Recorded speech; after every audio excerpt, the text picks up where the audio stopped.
They go to Logan as a road favorite. Earlier, I spoke with our sports gaming expert Jason Logan from Covers.com about what the odds makers like about the Aztecs.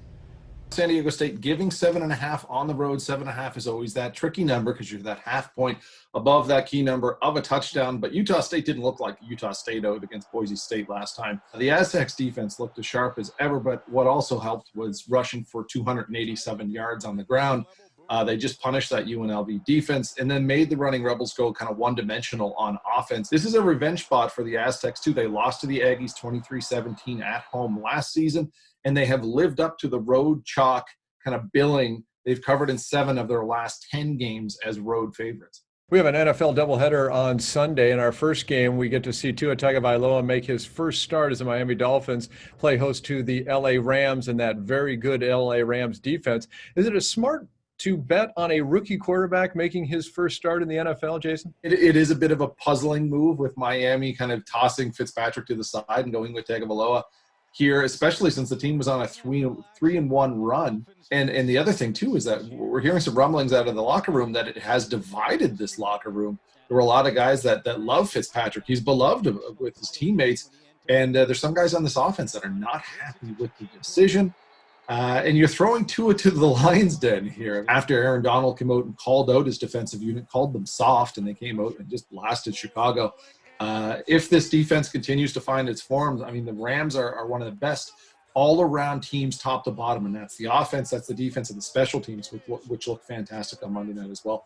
I would like LA here as the road fave, but I wouldn't blame anyone for kind of sitting it out and seeing how Tua does. And in our late game, the San Francisco 49ers head up the coast to take on the Seattle Seahawks. Seahawks can't stop anybody, but they can score. San Francisco showed against the Patriots that they can score. You like the over in this one, Jason? Yeah, you know what I'm going to say. I'm going to say no.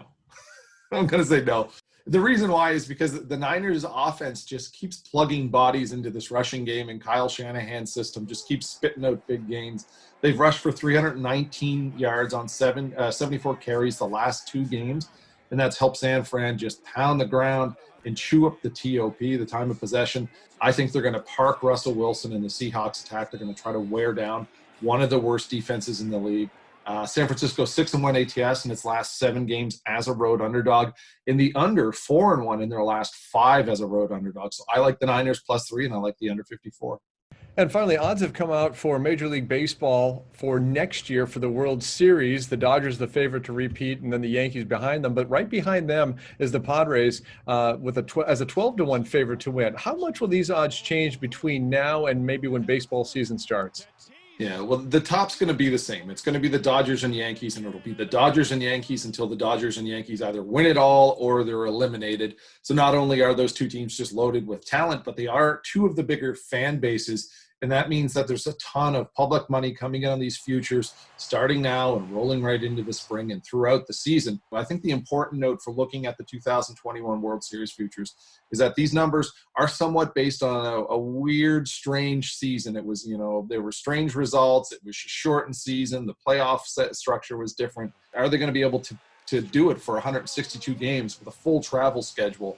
Those are the questions that you're going to be asking yourself when you're shopping for these futures. Like to see